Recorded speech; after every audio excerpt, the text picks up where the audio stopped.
welcome to episode 15 of the Long Toss here on the Walkoff. Presented as always by Out Hustle My Yesterday. That is Team Oh My Apparel out of Calgary. We'll get into those guys more in a little bit. But before we do, let's do some quick intros. So welcome as always to Mr. Scott Belford. How you doing? Well, I mean, besides the Jays game I just watched, I was pretty good. I know. What a way to end the weekend, hey? Yeah. All right.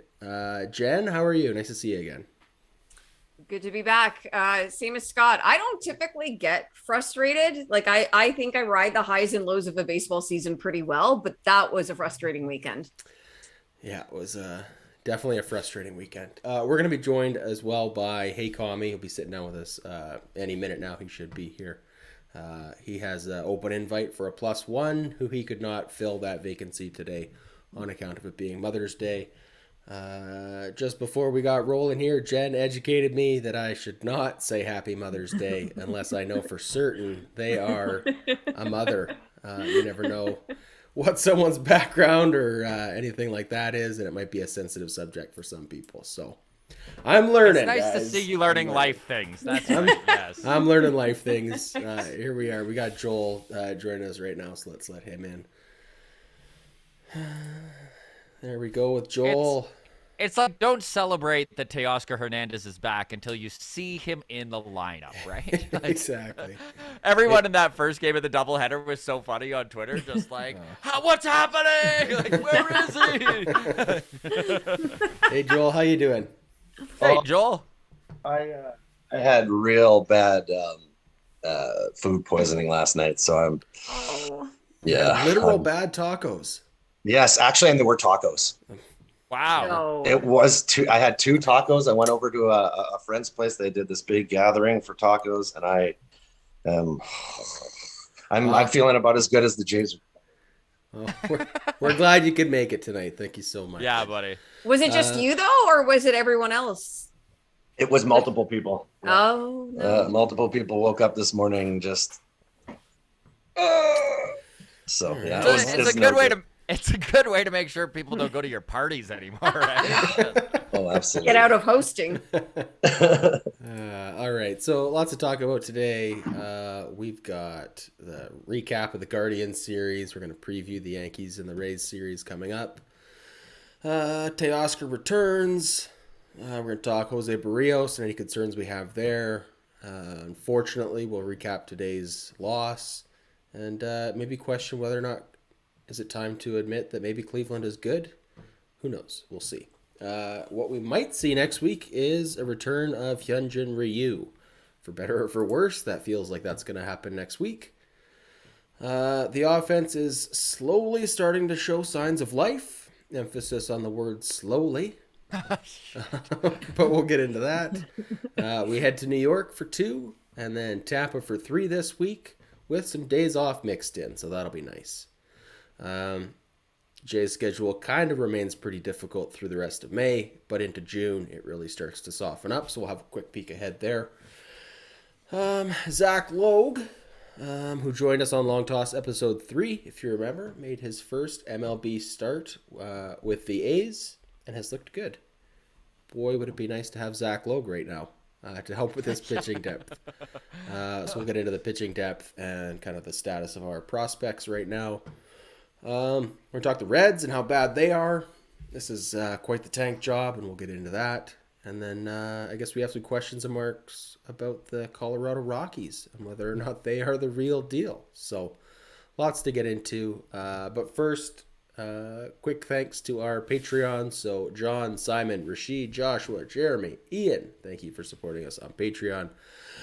$4 a month gets you all the love and adoration for us. Baseball movie reviews every month, except for the month we did a League of Their Own, because I deleted that one on accident. So that's fun. We do have a nice little message from Rashid here, though, on Patreon that I do want to get to. So Rashid messaged us yesterday morning and said, "Hey, Adam and Scott, I have been a Blue Jays fan ever since I got recommended the 7th inning of the Blue Jays-Rangers ALDS game in 2015. That's a good way to start. Yeah. Isn't it? Yeah. So he says, I got transfixed with what was going on, even though I had never watched a game of baseball before in my life. So I had no idea what was really happening, but it was quite the game. After a long YouTube rabbit hole and a month later, I was an expert in all things Blue Jays, and I've started to watch almost every game ever since, which is a chore given the different time zones. I live in the Middle East in a little country called Qatar, and the games sometimes will be at 2 a.m. And beyond. But I will always try and watch it live. I love your podcast and the small community you guys have created. It's an amazing place for a far-off guy who can't talk baseball with anyone around him. So I will always appreciate you guys. That's lovely. And hope to continue my support as much as I can in the future. So big shout out to Rashid. Love getting comments like that. Yeah, I mean, this is kind of what the whole community is all about, right? Is getting to talk baseball with like-minded individuals. Unfortunately, not a lot of people in my life are big baseball fans either. So it's tough to grind it out and talk Blue Jays with my wife every single day. So, yeah, so that's a nice little message from Rashid. And we'll just get this sponsorship out of the way now from Oh My Apparel. So Canadian pre and post game apparel made by athletes for athletes. Tops, bottoms, duffel bags, and backpacks. Anything you want. Get your logo design for your sports team. Whatever you may need. Duncan from Long Toss or from Oh My Apparel is joining us next week on Long Toss. So we'll get his thoughts on the Phillies and whether or not the Phillies are maybe a decent team this year. Okay, so let's get into it. Maybe, but yes, okay. Well, I mean, yeah, they've got glimmers of hope. All right, so let's get into this Cleveland series. That was a tough one. I don't even know really where to start. Teoscar returns. I guess that's a silver lining.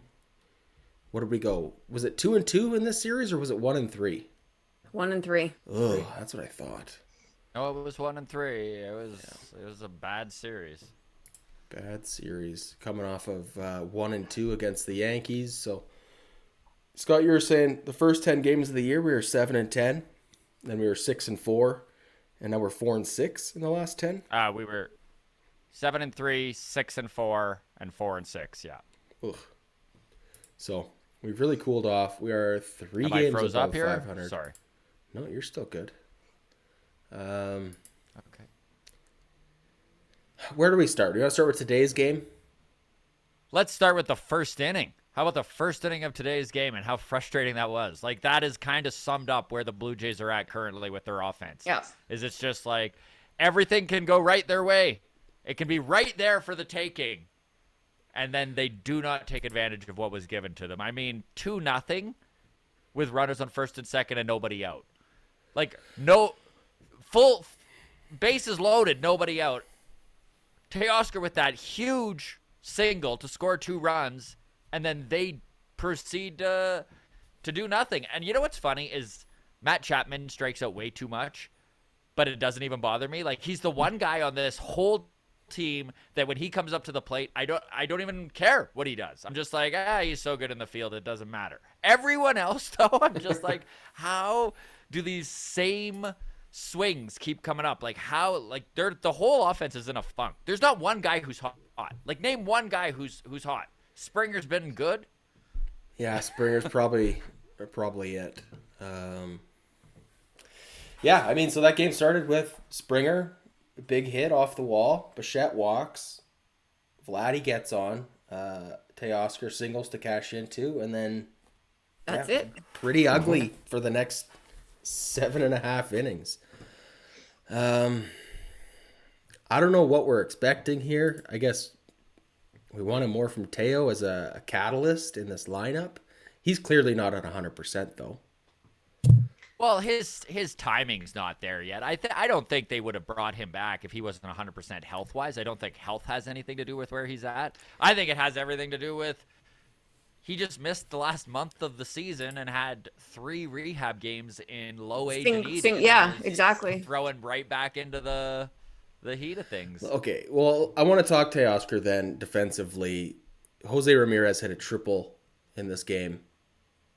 Rips a hard shot down into the corner, and Teoscar, with one of the most casual jogs over to pick up that ball I've ever seen, gets it in. Espinal with a good relay, and Ramirez is in there just before the tag.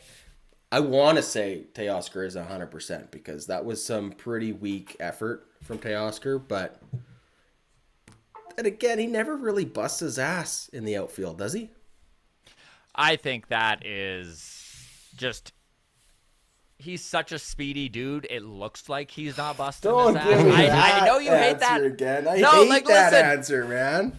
Even the triple you were talking about, I mean, maybe a little bit of a mental lapse, and this is the thing, right? He hasn't played in a month, so both physically and mentally, he's probably not as sharp as some of these guys who have been grinding it out for the last 30 games.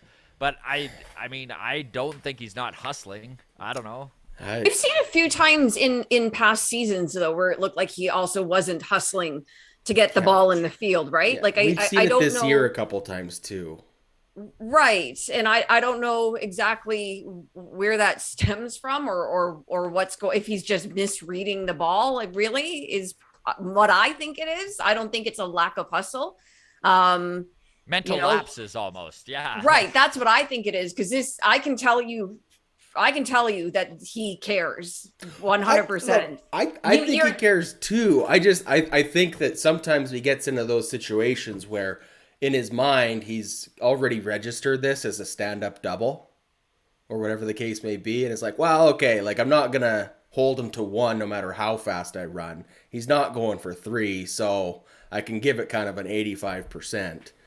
And I don't know. I don't like it. I don't know. He gets more I don't slack think for me than that's his Tapia mindset. does. Yeah, I don't think that's his mindset, to be honest. I don't know because I'm not him. Yeah. I don't think that's his mindset. I think he's maybe misreading the ball or misreading something. I don't think he's the world's greatest defender. That's all there is to it, right? True. Yeah. This is true.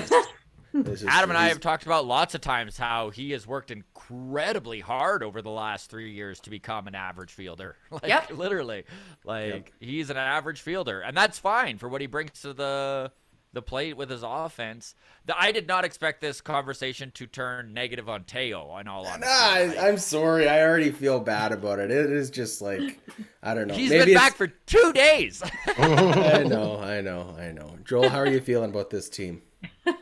Teo to me he's your corner outfielder. Like you brought up the Phillies, right? And they're throwing Nick Castellanos and Kyle Schwarber in their left field and right field. So like I'm much happier with Teo than those guys. Sure. But Teo he's your classic corner outfielder who can he can make a play. He's got a pretty good arm, and then when he comes up to the plate, that's where he has his effect. So it was funny because I had brought up this thing at the beginning of the year since it was the last year of shifting. I brought up this concept of outfield shifting where you would always you would have 2 dominant outfielders, like say you've got I don't know, Springer and Zimmerman, right? And then you've got Teo's your third guy. Like you could rotate your 2 outfielders so they're always facing the power side. They're always facing ball because 75% of balls go to center field or pull side. So why not put your 2 dominant fielders in that position? It's going to go away next year, but it might be something that the Jays could do with like it takes a lot of time to shift your outfielders, but hell, if you got one guy who's Lourdes and Teo back and forth. Oh my god! Yeah. I can't imagine something worse, less entertaining than watching the left and right fielders switch spots every inning. They already do it with the third baseman, which takes up like pretty much the same amount of time, right? So just scoot your outfielders and double up on that power side. But I'm not too mad at Teo yet. He's gonna make some plays in the offseason that make us during the season to make us just roll our eyes, but the production that he gets out of the bat makes up for it. I know I saw a lot of frustrated fans on Twitter talking about Meza and Simber, but everyone here, we're not upset with the pitching performance tonight, right? Like it's mostly on the offense, not scoring. Yeah. Mostly. I don't know. I don't want to not just let them off the hook. Like, I mean, I'm not like off the bandwagon of Adam Simber or Tim Meza, but No, also I know, like but you lose 4-3. yeah, but when you're up 3-2, like that's exactly what you have those guys for. So That's I, true. I don't want to totally let them off the hook and be like, wow, we only scored 3 runs. Like that's Right. that's what they're there for, right? I don't know. I don't want to we were totally let them talking. off the hook, but I'm not like gonna hold a grudge by any stretch either. I don't know. It's funny because we were doing the Moneyball um, commentary, and we were talking about Chad Bradford, right? And how he's, he was the Billy Beans side armor, and now Shapiro's got his side armor, right? And when you look at Simber's numbers, they're good, but they're not like ideal for eighth inning come out and make sure you keep the lead, like tie game, maybe even behind by 1 run is kind of Simber territory to me. But like he's not the top type of the guy who's going to come in the eighth inning, go strike out the side, right? Like he's trying to rely on weak contact. So sometimes weak contact becomes hard contact, and it's not so great when you don't have that strikeout level to keep you safe, right? Like strikeout, weak contact, hard contact. For Simber, it's weak contact, hard contact. There isn't really that strikeout metric. So Yeah, I don't know. I don't think we would have seen Simber today had Meza not given up his first home run of the year. Like, giving Yeah. up that long ball is really what kind of put Charlie in a corner there to bring out Simber to face Yeah, the. that's a good point. I don't know. I mean, Simber really didn't do the team any favors once they brought him in either. But what do you do? Like, I mean, any reliever though, you're gonna have 7 or 8 good appearances and then one bad one. Like it. Hopefully, this is the one bad one, and the next 6 or 7 are back to normal again, right? So, all right. Let's switch from the bullpen to the starting rotation. We do have Ryu coming back next week. Gossman looked good in the loss. No, that was the one no, that game was they the won. win. That was Was that the win? Okay, sorry. Yeah, that was the one win we did get. Is he our ace at this point? Like, is he better than Yeah. Barrios? Do you have more confidence in Gossman than Barrios? Barrios, our Right opening now. day starter, yeah. absolutely. But him and Manoah, I'd probably put in the same kind of Yeah, category. Okay. I And feel the same. Barrios, I think we had talked about it really early on that Barrios will give you 4 good games, and then his ERA will inflate by 2 on that loss that he takes, right? It gets real bad. Opening game of the year was just like, he started on one of those games. And then pretty much since then, he had been consistent. Like he'd been giving us consistent innings, keeping us in games. And then another game where he goes at 4 innings, no strikeouts. First time he had to strike out a batter in like a long time. So I don't know. I think that's specific to that outing. He's not going to go out next time, not strike out. And I'm not making excuses for Barrios here, but he did. I mean, they did take the bus to Buffalo to fly to Cleveland. They got into Cleveland at 4:30 in the morning. The game was an early start, Eastern time. It was just over 12 hours from the time they literally landed the flight in Cleveland. Then it was raining, it was cold, and of course, all the pitchers have to deal with that. That's it's not like Cleveland had it any easier. But it's tough to locate when you're cold and the ball's wet and the grip is tough and you're tired. And again, not making excuses because this is what both teams faced. But I'm really not that worried about his last start. I don't know how you guys feel about it. No, I think I'm kind of in the Joel boat where you're going to get 20% of his starts kind of are ugly. I think as long as that's the ratio of 4-1, I'm happy with Barrios. If he's going to keep pitching, We just one need to see bad game less a month, ugly. that's all right. Yeah, I agree, Jen. We need to start seeing some less ugly from him, right? Like it's, he's had a few bad games already this season, and Yep. I don't know. I mean, so just to backtrack, I don't think the best starting pitcher on a team is necessarily an ace. I reserve that term just strictly for the best guys in the league, but Sure. Gosman is certainly their best starting pitcher at the moment. He's the the one guy that if he was, if it was his game, I would expect the team to win, even if they didn't score many runs. That's what he is bringing to the mound, right? And then, I would agree. Manoah would be the next in line in terms of confidence level at the moment. Well, let's have a look at our upcoming probable pitchers for the next few matchups. So we've got 2 in New York, short series against the Yankees in New York. So we've got Kikuchi on day 1 and Barrios on day 2. What's your confidence level in that pitching matchup, regardless of who the Yankees throw out against us? If you can get out of town with a split, that feels like a huge win, right? If we can steal one of those. Kikuchi seems to have like 2 sets of numbers this year. How he pitches against everybody who's not in the AL East and how he pitches against the AL East. Like he had a good game against the Red Sox, a good game against the Yankees. If he can just pitch, like if you're going to have a 4.50, 4.60 ERA at the end of the year, but you come in, you play those divisional rivals really, really well, like that would be, that's okay. Interesting from that's pretty good from your number 5.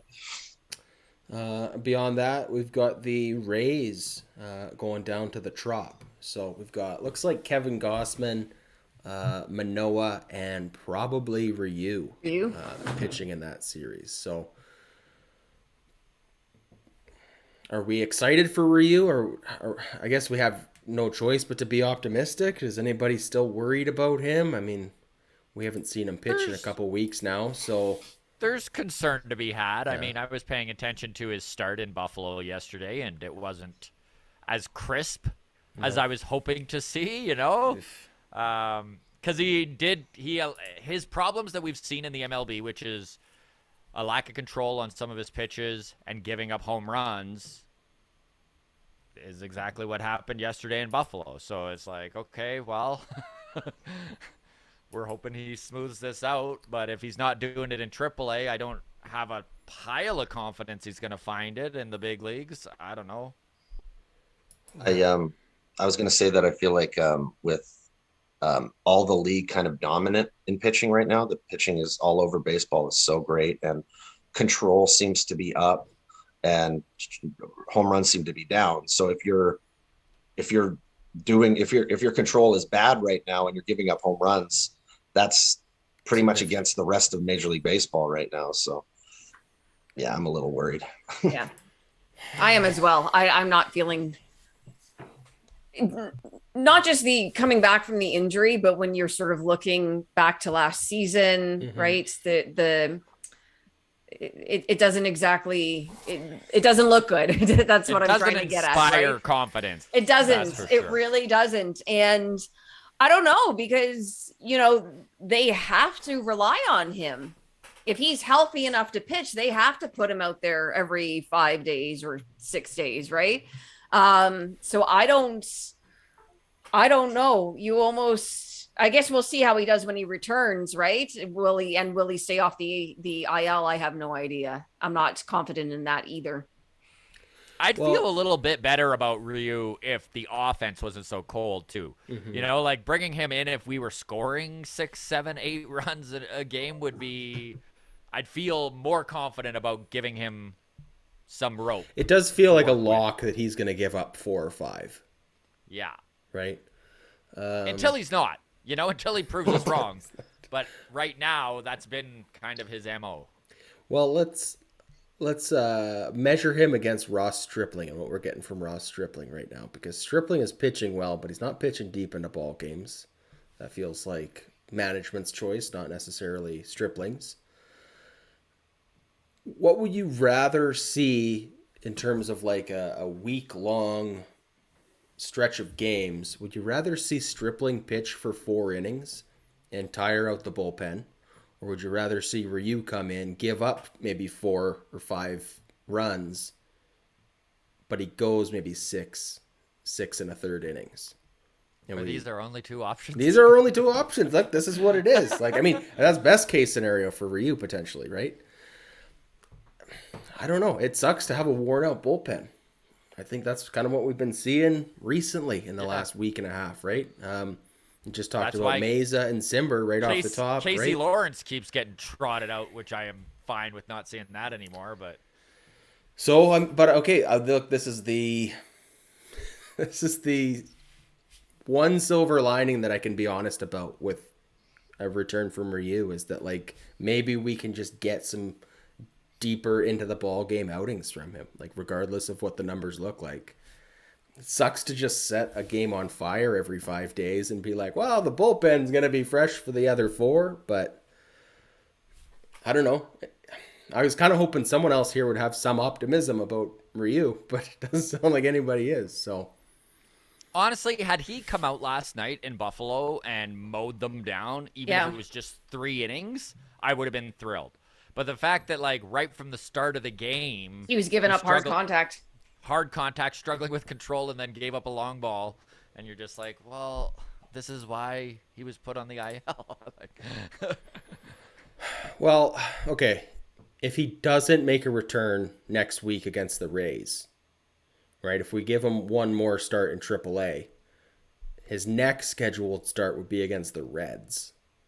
That feels like a better confidence booster for him. That's basically so that would be 3 AAA AAA anyway. Starts in a row. Yeah, there we go. Joel beat me to it. Yeah, we're getting there. We're getting there. All right, stepping all over each other's punchlines here.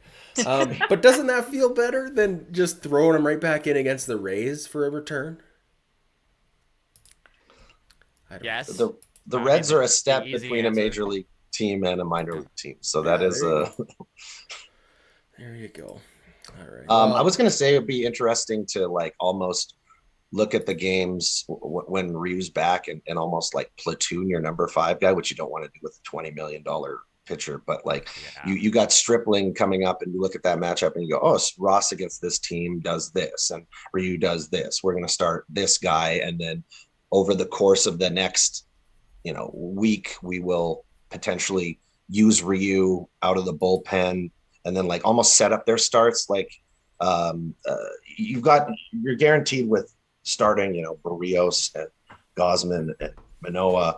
And then when you get, and Kikuchi even now, but like to have a spot where, because Stripling can come out of the bullpen, Stripling can come out, give you 2 or 3 innings. So, but it's really a battle right now between a guy who is in Stripling supposed to be our 5-6 guy and then our big money guy from 3 years ago, right?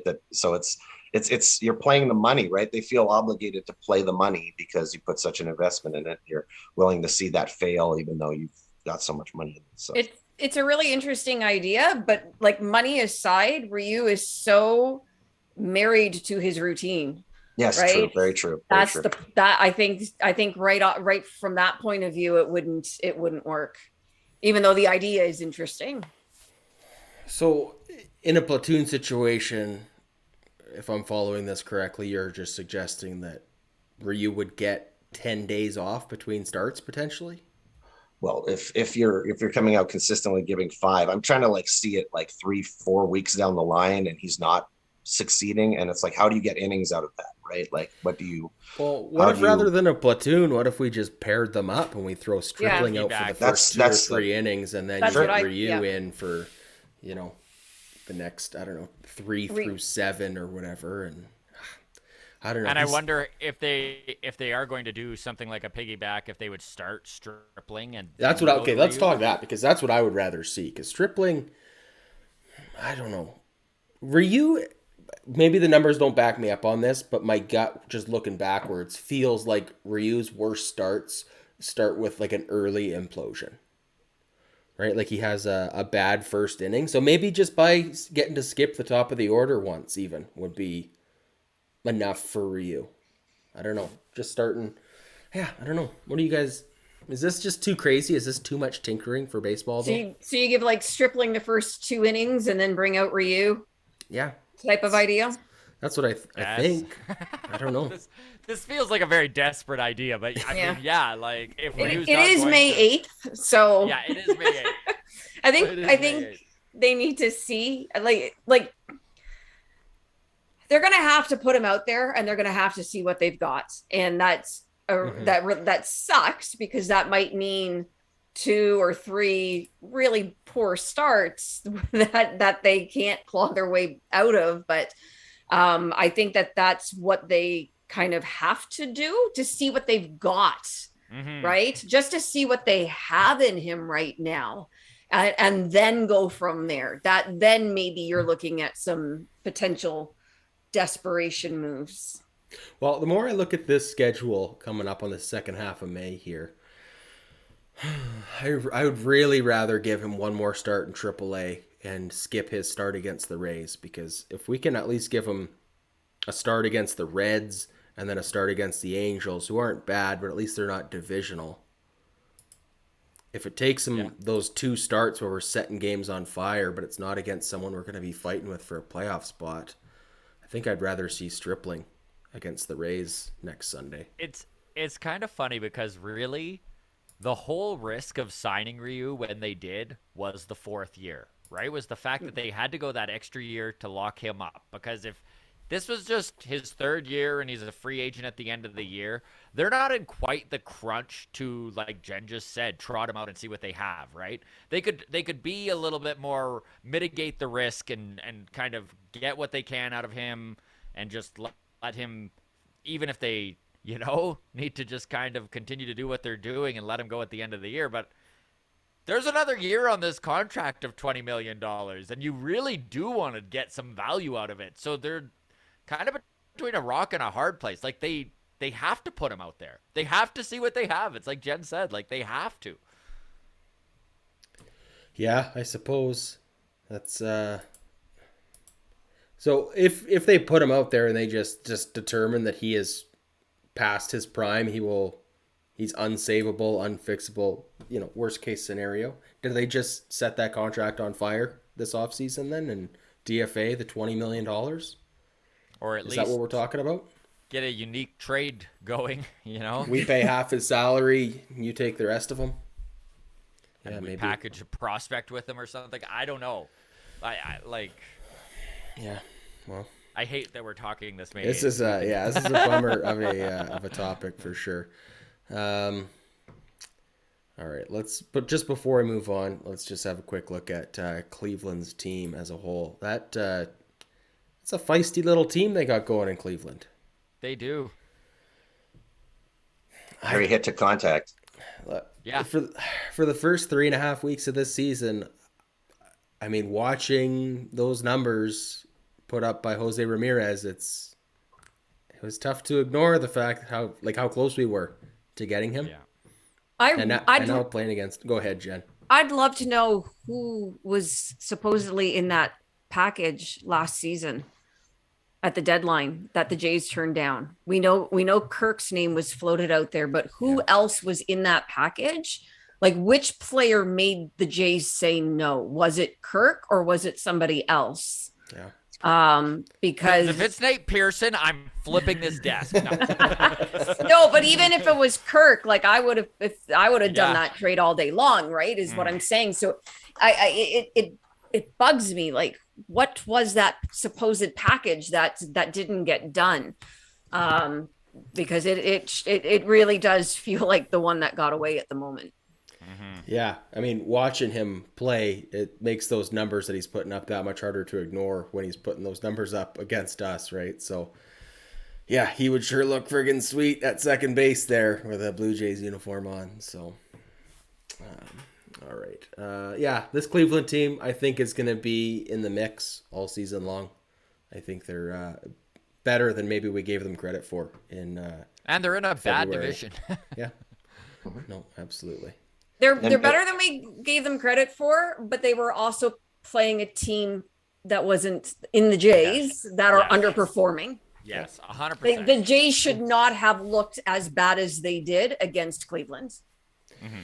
Yeah, and this has been my fear through the first few weeks of the season with the Jays just continuing to we're winning every series. It's like, yeah, okay, but then we need to really put the boots to teams like Cleveland and not go 1-3 because really takes the sizzle out of 2-1 against the Rangers when you're going 1-3 against the Guardians. Joel, you got something? My thing that I brought this up before and it still baffles me is Springer hitting in the leadoff spot. I know he's one of the greatest leadoff hitters of all time, but eventually get to the point where you're not supposed to be in the leadoff spot when you're one of the greatest leadoff hitters of all time, right?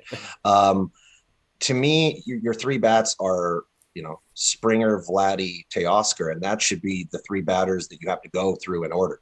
You have to go through that three. You're going to get a lot of production from that three.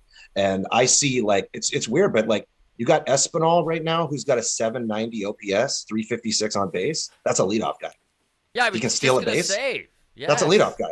That's a leadoff guy. And then you go Springer, you go Vladdy, you go Teo, you go Bo, you go Chapman, you go Kirk. And then you're slightly like the big issue that I've had, which is just driving me insane, is Bradley, Zimmer, and Tapia going 0 for 4 in the 9 spot and nothing for Springer to be able to. Yeah. Jen knows what I'm talking about. It baffles me. It's just like, why would you have the second best hitter on the team? 25% of his at bats have nobody in front of him, guaranteed, because it's leadoff. 25%.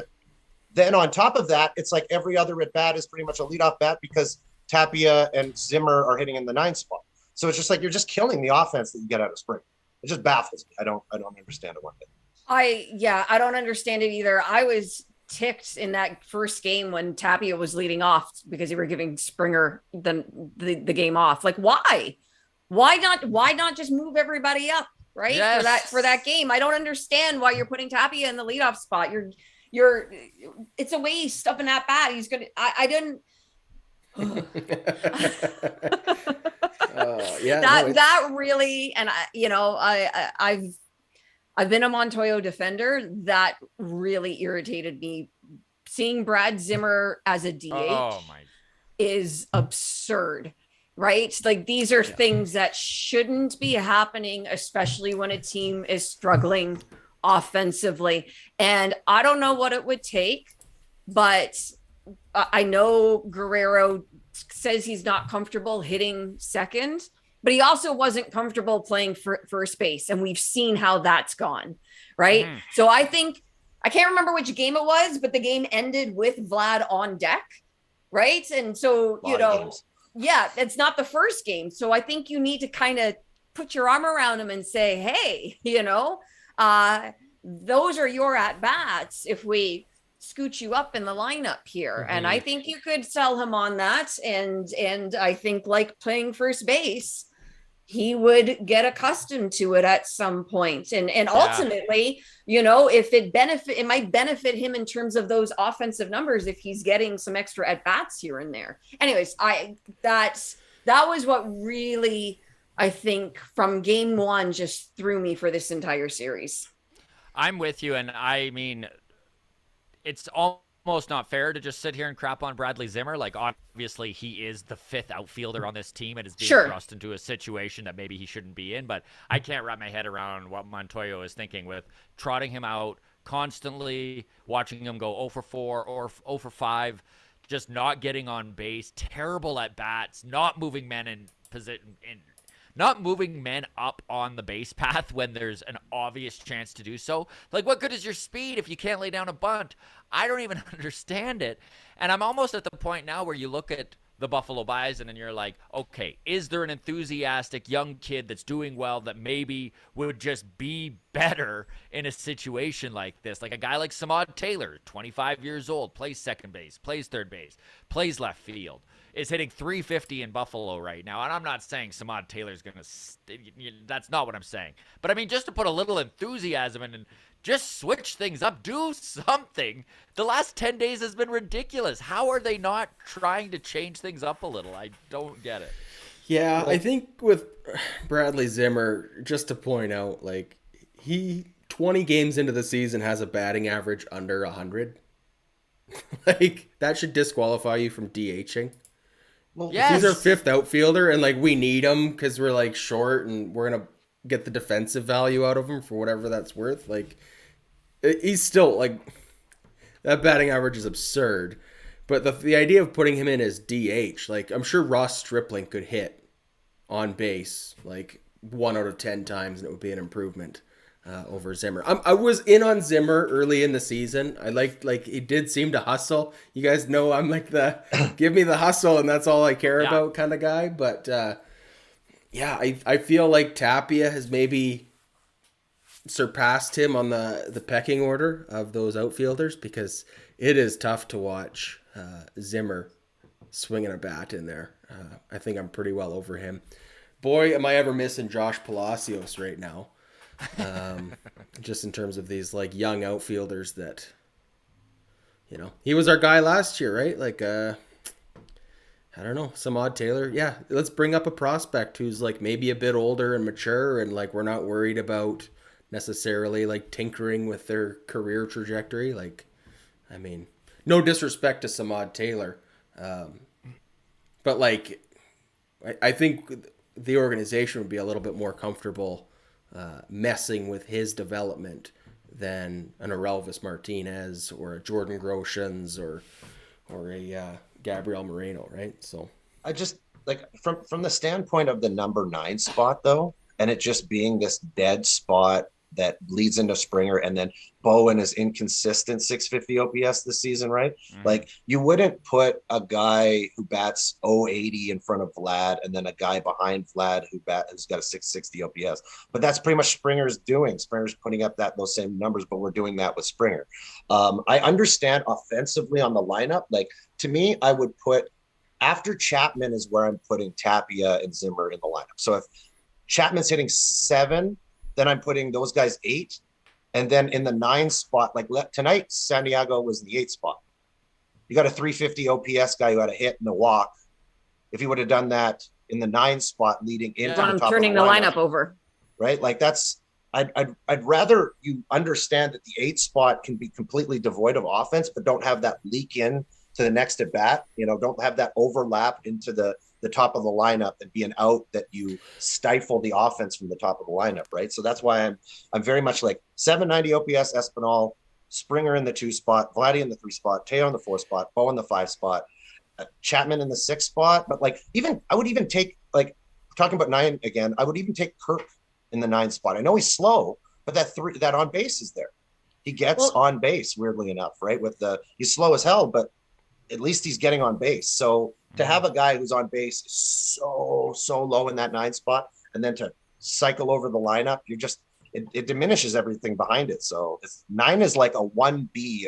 The only time your 9 isn't like one time through the lineup is the only time that these spots matter, right? The first time everything after that is dependent on the outs that you're getting. When it could be 8-9-1, it could be 9-1-2. Right. So, yeah, well, I wonder what the numbers are and how many times. I mean, just talking about that, having a hole at number 9 spilling over into the top of the lineup, and then with Bo being as cold as he's been, like how many plate appearances does Vladdy have with 2 out already? Right, like where it is just we roll it over. Maybe Springer gets on, and then Bo's probably an out. The number 9 hitter is almost certainly an out. And now there's like no chance for Vladdy to even have a sac fly to bring Springer around. Well, it's the same idea in the National League with the pitcher hitting and you put him in the 8 spots. Yes. Rather than the 9 spots. Yeah. That's exactly what this is. Right? Same concept as you have a better hitter in that 9 spot in the hopes of turning the lineup over. I think too that they almost need to be cautious not to eliminate the confidence and kind of erode a little bit of the chemistry within the lineup, because I mean, we're going to switch sports for 1 second, but I swear this point goes somewhere. But if you look at the Edmonton Oilers in the NHL and what a struggle they were having while Mike Smith, their current goaltender, was injured, and they had Koskinen in as their backup goaltender, and they just were losing game after game after game. Leads were being blown, and you could tell the body language of the players was literally like the second that first goal was let in, they were like, here we go again. So like you almost need to be cautious, constantly strutting a guy like Zimmer out there where the rest of the team doesn't have a ton of confidence in him themselves. Not that they don't like him as a guy, but that does erode the chemistry on a team where you're constantly strutting guys out. So even though Montoyo may feel like he's showing loyalty to guys like Tapia and Zimmer, who in the long run could play out, right? Like he has showed loyalty to guys where that has worked out in the past, but I don't think Zimmer's that guy. So if you already know that he's not that guy, or whoever may be in that number 9 hole, then let's put a Band-Aid there. Let's move them to the 8, or the like you guys are saying. Like, why is it constantly the 9 hole that's an automatic out? I just, I Well, Baffling.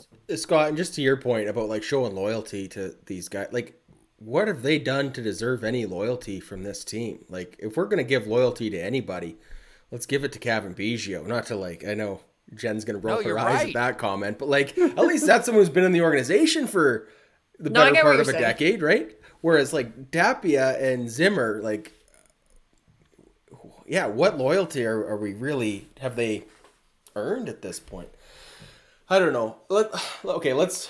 We all agree that we nine spent hole. we should spent be a good filled. amount of time on our 4th and 5th outfielder here. This is good. But let's talk about like realistic solutions for rearranging this order then, because I mean the one option is to move Espinal into the starting spot. I think Joel brought that up, and then just bumping everybody down or bumping Bo to the back of the heart of the lineup. But I don't really like the idea of Bo having unprotected at bats. I think Bo more than anybody right now needs to see good pitches. So I'd rather, I know Bo's probably not like the ideal leadoff man, but I think I'd rather see, if we're going to be rearranging, I think I'd rather see Bo at the top of the order than at the back side of the good part. I don't know. That's Am I funny 'cause crazy with that? I feel the complete opposite of you. Not that Okay. I don't agree with some of the things you're saying, but I Sure. honestly think Bo in the 5-hole would do him a lot of good. Do ya? I Yeah. think that it's a little bit less pressure and is going to, there's also going to be that feeling of after they go through the meat grinder that is the top of this order where the pitcher might just let down a little. Maybe. Yeah, I- maybe I- you're right. Did you I guys feel like hear the he. Go ahead, Sorry. Jen. Did you Go guys ahead, hear Jen. the conversation on the broadcast today about what Dante Bichette noticed in Bo's swings? Did anybody hear that conversation? No. So they were saying on the broadcast that I guess when they were playing Houston, Dante, everybody had been saying that Bo was late on the fastballs, and Dante noticed he wasn't late. He was swinging under them, that he was dropping his back shoulder. And so that when he was swinging, his shoulder wasn't in the same plane as the bat. And so I guess Dante, pointed this out to Bo, and Bo's since, I guess, made the adjustment, and might be why he's hitting better lately. But Much better, yes. right. So, but I heard this conversation. I was driving as I heard it, and I thought, if that's the case, like if that was all that it took to potentially fix Bo or to get him at least on the right track, why was that not noticed by somebody on the Jays staff? I mean, that's a great point. One follow-up question there is, during the lockout, Dante Bichette resigned from the Blue Jays. I assumed at that point that it was just because, like, lockout rules, he wasn't allowed to have contact with anyone on the team, right? And obviously he's going to help his son through the off season. So for me, it was just like, it seemed apparent that like, okay, this is just a temporary thing. As soon as the lockout's over, he's going to be rehired the next day, essentially. And I'm surprised that Dante is not currently with the team anyways. Anybody else surprised by that? I wonder if it's his decision. Like you would think that that's probably the most likely scenario, because he seemed to be great with the young guys and seemed to have an eye for holes in people's swing. It does seem kind of weird that he's not back in this coaching fold, but I don't think it's the Jays personally. But who knows? Like, who knows? Maybe. Yeah, I have no idea.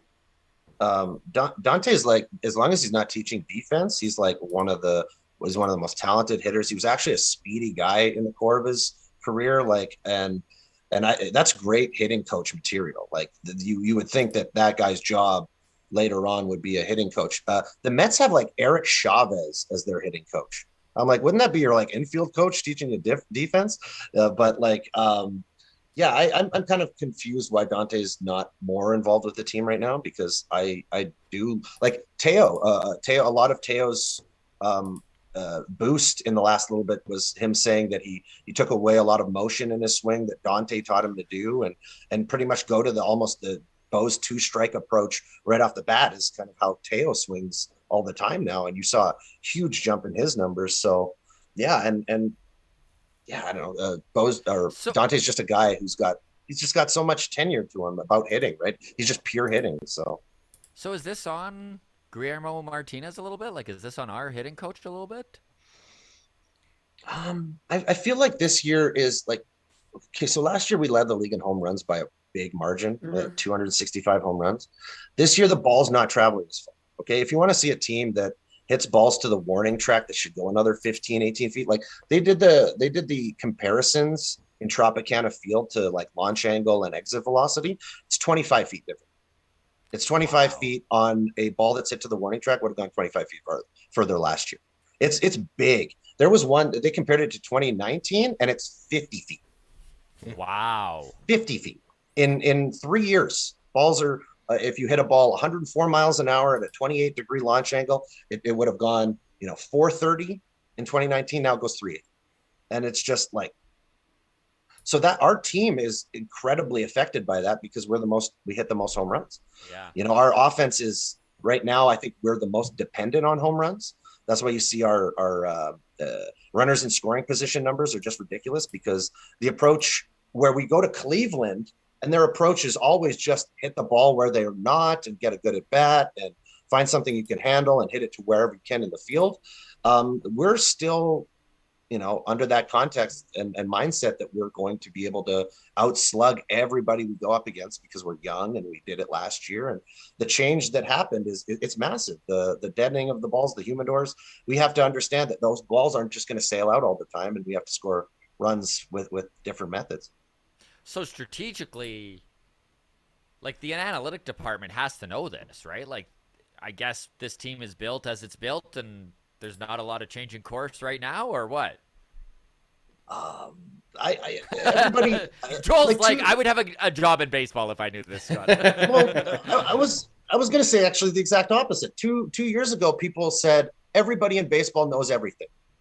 You don't need to add your opinion to baseball. You don't provide something that somebody out there doesn't provide. And then, well, foreign substance came along and proved that completely differently. So I don't know what they're thinking in those rooms. I really don't. Like we assume that they're so brilliant, but we're not in there. We have no idea what they're saying. And it's also the other thing is that they're trying a lot of different things. Like when we talk about Tapia, when we talk about Kikuchi, that's a pitcher, not a hitter, obviously, but those guys are trying to drastically change who they are as baseball players. Tapia has completely changed his launch angle, so you're seeing all these fly balls off of his bat now. He's not trying to just line one down the line and get that base hit. They've said, hey, you know what? You've got a good exit velocity, and if you hit the ball hard, it's going to go over the wall. Well, it's not going over the wall this year. And with Kikuchi, they're trying to drastically change his delivery and his how he throws his repertoire, combining pitches into one. So you had brought up Spencer and giving them the chance to kind of find out who they are when those specific players are making those changes, right? And I think that's a bit of an issue. We're still in the first month. May 8th is really May 1st because we Yeah. started on April 7th, right? So, but yeah, I look at the offense of the Yankees. Well, look at the offense of Cleveland. Their offense is not based on hitting that ball out of the ballpark, and you know, we need a little bit more of that. I don't think that we're going to see 30, 35 home runs from Bo this year. I think 2025 makes a little bit more sense because of just how balls are flying. And so you can't depend on the offense being the exact same, even though it's pretty much the same offense. It's just the way that they tinker with the balls from year to year. You have to understand that. You can't just be analytical on your players. You have to be analytical on literally the construction of the balls and what they're doing to it. Anything to add there before we pivot and move on? I do want to get to some comments here from YouTube. Okay. Quite a few comments here. I know Scott mentioned Samad Taylor being a good candidate to be called up. A lot of commentary for Otto Lopez Yeah. being a name that I'm seeing a lot on YouTube. But when I'm looking at his stats, I just don't think the stats pan out for him to be called up anytime soon. I mean, Otto Lopez at AAA, 167 batting average and hasn't shown much power. Nathan Lukes is the name, batting Yeah. 317 with No home runs, but he's an outfielder. And he had Vinny he Capra, had a we good saw made his MLB debut last week, so he's hitting 304 down there with 3 home runs. Luke's Samad had a good Taylor, spring too, by the way. yeah. So Samad Taylor only hitting 239 in Buffalo, but he does have 5 home runs. So that power in the bat could definitely be enticing. I mean, here's a name for you, Jordan Groshans, one of our top prospects a couple years ago. Was injured to start spring training. Started the season in Dunedin, so he's only got 7 games with the Bison so far at AAA, but he's hitting 348 right now. Mm-hmm. So if he keeps this up, I don't know. Could we see Jordan Groshans at all this year, Scott? He's only I'd be 22. into it. Do we want to bring him up to play out of That position, though? That is wild that he's only 22. Right? He's been like touted for so long. I forgot how young he was, but yeah, 22. Wow. 22. So But he's yeah, hitting good. no, like I would rather see someone like Luke's or Samad brought up right now just to shake things up, and then if you got to send him back down, whatever. Like I would rather them continue to develop Groshans or like their top end guys. It's why I wasn't like, hey, let's bring up Gabriel Moreno. No, of course. Let's wait. Like, you know, like Yeah. All right.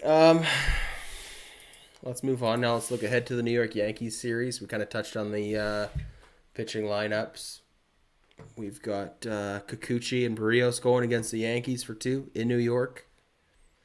I'm really not expecting to win either of those games. Jen said it earlier. If we can sneak out of New York with 1 win, that's probably going to feel pretty good. And then we got the Rays for 3. So in this stretch of 5 games, we have 2 off days this week. Are we going to feel good if we come away with 2 out of 5 wins? Is that These are too hot pessimistic? teams. These are hot teams, The right? Rays are Yankees white hot right now. Absolutely. So yeah, are the Yankees. Yankees were what, 9-1 in the last 10 going into today. Rays were 8-2. Yeah. So you have hot teams playing at home, right? So I don't know. I'm not. But these. Okay, let me backtrack. Let's go, Jen. These are the types of games or the types of series where a team that is contending has to step up, right? If the Jays are a team that is supposed to be in contention, if they are supposed to have a great lineup and, you know, so on and so forth, then these are the series where they have to sort of demonstrate that. And that's what you hope they do. And it's tougher because it is on the road. They're the traveling team, but with the 2 off days, you get to rest your bullpen, right? So they've got that going for them. I don't know. I mean, 2-5 coming out of it would still feel disappointing. Since you know, as we've said, they're supposed to be a contending team this season. Yeah, I mean, you're not wrong. This is definitely the time where we need our leaders to really step up and be leaders, right? Like, I don't know. Joel, how are you feeling about this series? Are you any more optimistic than Jen and I? This next 5 games? We've banged in the Yankees. I'm still excited to see like Gosman pitch against the Yankees, right? We're going to skip that again this time, right? It's Barrios and Kikuchi. Yeah. So it's just like it's been weird. The last series that we had, it was kind of the back end of our rotation, but at the same time, it was the back end of their rotation. And I'm really interested to see how we play against Tampa Bay. I feel like, if we can split 1-1 with the Yankees, that's asking a lot. But if I need to see us perform well against Tampa Bay, and this is the time where if I'm seeing the same issues that I'm really, really angry about, if I'm still seeing number 9 go 0 for 4 in front of that, this is the time to make the changes right here in this next 5 game span. If your offense is struggling, and I don't like the idea that you're set in a specific spot in your lineup. Like if you go play for the Yankees and you're hot, you're hitting 2 or 3. That's it. If you're hot on the Indians, you're hitting right next to Jose Ramirez. That's what Guardians, they do. Joel, you racist. Wow, keep doing it. I'm going to do it forever. I'm sorry. I just can't. I can't rewire myself to Amy change Campbell that. did it today on the broadcast as well. Yeah. I just, I'm sorry about that. It's going to keep happening. No worries. Yeah. Just, But yeah, I just you see those other teams that are willing to move the lineup depending on who's got the hot hand, and analytics means something, but knowing these guys are coming in and they're putting up, like, they go into the cage and they're ripping balls and you're like, this guy's hot right now. You're going to go into that hot spot to keep this, we have to get off the mindset of this guy's a number one guy and this guy's a number two guy. And it just, you got to be able to rotate those guys around depending on who's hot. And going back to the Bichette talk, I really do think that Bichette kind of profiles as a 4-5 hitter. Yeah. He's super aggressive, right? Like 20 years ago, our concept of a number 4-5 hitter was that guy who's, he's going to get it's give and take, but like when the giving comes, it's a home run or a strikeout. Like I prefer that more in the 4-5 spot than in the 2 spot, right? And yeah, to me, that's just what a 4-5 hitter was in that period. So it's a really good point, Joel, about. Sorry, I will let you finish here, but it is a really good point about how there's so many other organizations who aren't dead set on a batting order, but how analytically driven the Jays are as an organization. It's like, they use the shift. They always, like they're very analytically focused, but at the same time, Charlie seems very regimented at certain things, like the batting order stays the same. He constantly shows loyalty to places where maybe he doesn't need to, right? Like, it's interesting the yin and yang of this analytics department. I like, and when it comes to the shifting, I understand the shifting, I get it, but I kind of lose my understanding of it when it's like runner on second and you're shifting and there's a wide open spot at third base to hit a 72-mile-an-hour ball for a double, and that comes around and you're like, I'd like to see it a little bit more straight up in those situations than I hate seeing a shift when there's runners on, because as a hitter, you just come up there and you're like, okay, you're giving me this?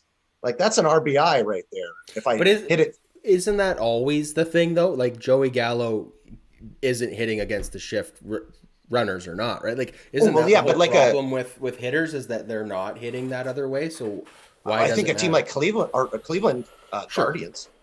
It does.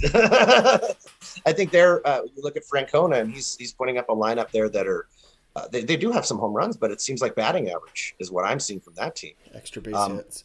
Yeah, and Richie Palacios, Josh's brother, he was hitting in the 9 spot. And he's got a 300 batting average on the season. The OPS is at 900, but he's batting 300, right? So consistently putting the ball into play, no matter where it is, and that did it against us. They're supposed to be a basement team, and they gave it to us with that strategy. So, Scott, anything to add? Rays, Yankees series, looking ahead. I mean, they need to take a couple games here. I think this is an important 5 games for them in the long run of the season. It is May 8th. They are cold. They are playing 2 of the hotter teams in the league. It is the Rays, who always play the Jays tough. And in the Trop. I mean, if they go 2-3 over the next 5, I take it and I'm fine. And then Yeah, 2 and 3 feels like almost best case scenario, right? 3 and 2 feels getting greedy. Should we be bracing for an impact of going 1 and 4 this week? We frickin' better not be. Well, should we be bracing for it? Probably. Only because... Thank you, Jen. That's the realism you're here for. I mean, this 4-game series against Cleveland just turned out pretty hideous, right? Mm-hmm. That was some bad baseball. That was really disappointing. So, you drop 1 out of 4 to Cleveland, and now you're facing the Yankees and the Rays, who are both on hot streaks, both in your division, both have always played you tough in their home parks. I think, I mean, God, let's hope they don't go 1 and 4, but I think they could. So yes, brace for it is what I'm trying to say. Man, 1 and 4, that would put us to 18 and 17 on the season. if that's the case. Yuck. Yuck, yuck, yuck. Okay. Let's move on from this, shall we? Jay's schedule softens on the other side of that. Do we want to get ahead of ourselves and look at how nice that schedule is in June, or should we just move on? I feel guilty even saying there's a light at the end of this tunnel. It does seem like I've looked ahead at the coming months, and it seems like this was the the big test for them to start all these games in rapid succession against pretty good opposition. So this is by far the toughest part of the season, I think, in matchups and in the amount of time that we're playing.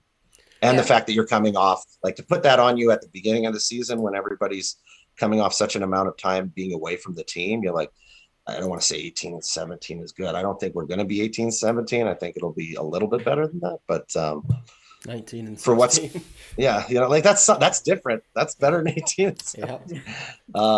But I hopefully Danny can come back so we can find a way to put 3 catchers in one. Yeah, so we could start DHing a catcher instead of Bradley Zimmer. Get some real production from that catching spot. Okay, I'll just quickly run down the Blue Jays schedule beyond this Yankees and Rays series for anybody who is bashing their head against the wall the way I am right now. So beyond 2 against the Yankees, 3 against the Rays. And then beyond that, we have 3 against the Mariners, 3 against the Reds. Then we got the Cardinals and the Angels and the White Sox. So those will be some feisty games, but we do have some days off mixed in. And then into June, once we get to the other side of the White Sox, we have the Twins to look forward to. We have the Royals to look forward to. We have the Tigers for 3. And then the Baltimore Orioles come to town for 4. And that takes us to June 16th. So that'll be a nice stretch of time to right the ship, if nothing else. Yeah, we get to play our first games against the Orioles in a month, and Yankees have already played 7. Yeah. So that's something to look forward to, I suppose. All right, in the show notes here, Scott, you mentioned Zach Logue. Do you have Zach Logue's performance or his stats? Let's see, I can bring him up. So Zach Logue was part of the Matt Chapman trade, I believe. We sent Kirby Snead, Zach Logue, Kevin Smith, and Gunnar Hoagland to the A's for Matt Chapman. And friend of the show as well, right? Friend of the show, Zach Logue. Yeah, you know him from episode 3 of the Long Toss. Mm-hmm. He was on chatting with us there before the season got underway. So nothing but love for Zach Logue. He's looking good though, and yeah, I mean, Scott's put it here in the notes. Like watching Casey Lawrence be trotted out, sure makes you miss a Zach Logue and even a Kirby Snead right now. Yeah, that 90 mile an hour fastball down the middle would have really worked in about 1972. Not so much right now. Is that a shot at Casey Lawrence or Zach Logue? Lawrence. Okay. Lawrence. It's like 90 right in the middle. Like, 90. Is that his changeup? No, that's his fastball. Oh, okay. All right, so let's. But Zach went 5 innings, 5 hits, 2 runs. His ERA on the season's 2.84. Over, I think, 2 appearances. Yeah. 1 out of the bullpen, 1 out of the... I mean, it's a very, very small sample size. But it is cool to see a guy who, has grinded out of the minors for 7 years, finally get his shot. And, he's a lefty, 26 years old with a lot of experience in the minor leagues. He's a guy that Oakland can legitimately turn into a number 4 guy, Like, Oakland does that with pitchers all the time. What's really funny is, once again, we did the Moneyball thing, and it's all about body size and stuff. Like, Zach's not a big guy, right? He's like 5'7", 5'8", right? Like, yeah. A kind of a smaller end pitcher. And, of course, Oakland A's don't look at that part of your baseball card, right? They don't see how tall you are or how good looking your face is. They care only about numbers. So that's the team to give him a chance. So, and he found his strikeout pitch last year as well. Yes, he did. So the big concern when it comes to the Blue Jays starting pitching depth, just with prospects, because we do have some prospects to be excited about. The problem is most of them play in Vancouver. So they're a little bit further away than being helpful right now. So just some names here off the top of the list. We've got we drafted him last year, Ricky Tiedemann, that left-handed pitcher. Man, is he looking good? Yes, he is. Yeah, Ricky is someone to be very excited about. Irv Carter from the same draft. Semro Burs out of the Netherlands. I think he's in Vancouver as well. CJ Van Eyck, Adam Kloffenstein. I mean, these are all like top tier pitching prospects. Whether or not they pan out to be anything, but these are top pitching prospects. None of them are in AAA. None of them are in AA yet. Looks like the closest guy that we have is Hagen Danner. Yeah. I mean, friend of the show, AAA, Hagen right? Danner. Great mustache, great flow. But he's a bullpen guy anyways, right? He's a Like, bullpen not guy going to anyways, have any yeah. length. Yeah. So, I don't know. It's the cupboards are bare right now. If we get any help, it'll be from without, not necessarily from within. Yeah, I was going to go exactly there. That you may see. We talked about probably shring up the rotation with some sort of move, whether it's getting rid of Kirk or something like that, where you bring in a guy who's just got 1 year, 2 years left. But then again, you don't want to give up Kirk for something that is so kind of in the moment. But we have pieces to be able to shore up kind of the 4 or 5 spot in our rotation and a bullpen arm if we need it. What level of urgency should Shapiro Atkins have when it comes to shoring up this starting rotation? Because when I'm looking at this schedule, like, we're not going to make a move in time to help us out against the Yankees and Rays, right? That's not happening. Beyond that, the schedule seems to soften up, as we've talked about. Then we're into mid-June. I feel like we should be winning 2/3, if not 3/4 of the games against the Twins, Royals, Tigers, and so on. But then once we're on the other side of that, and we got the Yankees, the White Sox, the Red Sox, the Brewers. End of June feels like, if we have not figured this rotation out, if we have not gotten Ryu resolved, is late June too early to say that we need to make a move for the starting rotation? Can we wait until July? I think they have to. I think that what we saw the Blue Jays front office do last year, which was go out and get Adam Simber and Trevor Richards in June, I don't think we're going to see it happen again this year. I think that if there's any moves made, it's going to be deadline moves or all-star break area type of moves. I don't know. So you don't think there's any chance of a short-term solution coming? You think we're just going to ride it out, see what we got? I think too many teams that are going to consider themselves, possible playoff Contenders. teams is going to make it difficult to make a trade earlier than that. So I think the deadline is where you would see that coming. So then they'll have a much larger sample size, right, with which to make the decision. And depending on how either the offense or the pitching is going, I see 2 potential needs. One would be a starting pitcher. The other would be another bat. Lefty. Yeah, I do. I think that they could use another bat somewhere in that lineup. A lefty would be ideal, if not a switch hitter, a Jose Ramirez type, if you will. And I don't know where that would necessarily be coming from, but that's, I guess it depends on how things are looking at that point. But I don't think anything significant is getting done before that deadline.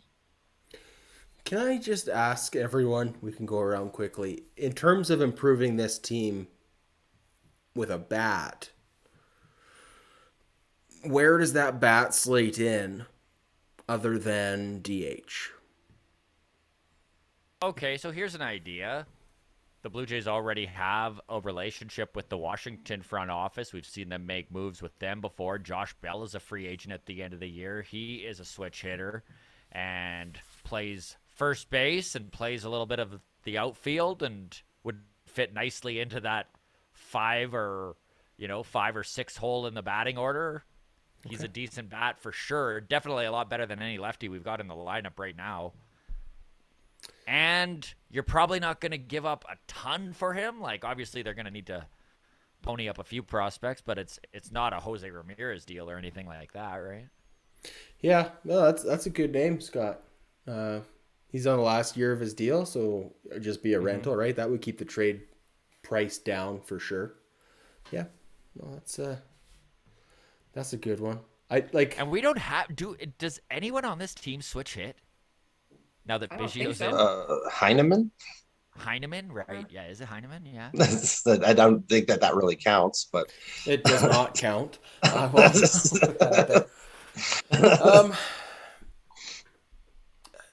Teo seems safe as a hitter. George is obviously George. Bo and Vladdy. Chapman. I still think he has good power, and if he can get his batting average up, I'm still happy with him offensively. He's not going anywhere. So the catchers are the catchers. That leaves Espinal, and that leaves Gurriel. Any interest in upgrading either of those two positions with a everyday left fielder moving on from Gurriel, or are we still happy with the production we're getting from Gurriel? I would need a name. Okay, I will come back to you with a name next week. This is just coming to me, Scott. This is just coming to me. Yeah. No, just with Jen saying to improve this team with a bat. I mean, that's the other 6 spots feel like they are penciled in ink. So that is one big difference if you look at this lineup in comparison to the Rays lineup, is the Rays always have switch hitters. Yeah. And not just one. They always have multiple switch hitters. And that is a weapon that the Blue Jays just don't have in their arsenal right now. They'll put out an entire left-handed hitting lineup. Yeah. Right? Like they'll do stuff like that. Josh Bell's an interesting choice. You really have to go check out those teams that don't have too much of a chance, because like Jen said, the content, being in contention for a playoff spot will shrivel that up. So you could probably get whatever you wanted out of Cincinnati. They're probably ready to deal. Like a guy like Malley would be an interesting pickup. Joey Votto hits left-handed, doesn't he? Yeah, but Joey, dude, I think I made a video about, I think he's seriously sitting at home contemplating retirement right now. Yeah. I don't think that he's so if your options are retirement or the Toronto Blue Jays, don't you waive your no trade clause to come to Toronto? Well, yeah, that would be interesting. It's a lot of money next year too. It's another 25 million. Yeah. Next year. I honestly I'm the one who honestly thinks he's done. I think he's right now he's batting 299.6, his career batting average for career. Not so it rounds up to 300. Yeah, right now he is at the precipice of losing his batting average at 300 batting average. So how many more at bats can he go 0 for before it drops to 299? You should run the numbers on those, Joel. I had done a video 2 weeks ago where he was still 300 flat. Then he dropped in those 2 weeks to 299.6. And then he put himself on, well, he didn't put himself, but the team put him on a COVID list without him having COVID. And he hasn't played baseball. And yeah, he was put on the DL for COVID without having COVID. And he hasn't played since May 1st.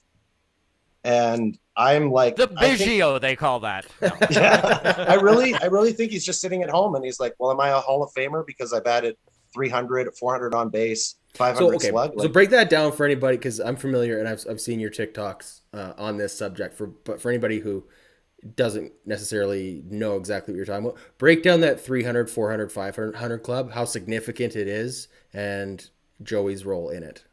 19 hitters in baseball history are part of the 300, 400, 500 club. What are those three stats? 300 batting average, 400 on base, and 500 slug. Okay. And he is on really the edge. He's rounding. There's almost like 3 ways that you can have a stat. You'd be a 300 hitter. It starts with 3. You're a 300 hitter. But there's the round up, possibility, right? And that's where he is. He's not a 300 hitter. He's not a 200 hitter. He's magically in that middle area where he can round up to being a 300 hitter. So as soon as that goes away, he's a first baseman. He's got some great on base years, but he doesn't have career RBIs. He doesn't have career runs scored. He has no postseason success. it's like, My question is, how did he drop off so much? yeah, because last year he was hitting for power. He had kind of changed his approach. Well, And last year, yeah, he hit 266, 375, 563. He had a 140 weighted runs created plus. Like I'm just looking, taking a really quick look here, right? You know, his weighted runs created plus this season so far is 35. yeah, You know, he's batting like 122, 278, 135, right? 122. That is good enough to DH for the Blue Jays. that's true. That's- Yeah, but I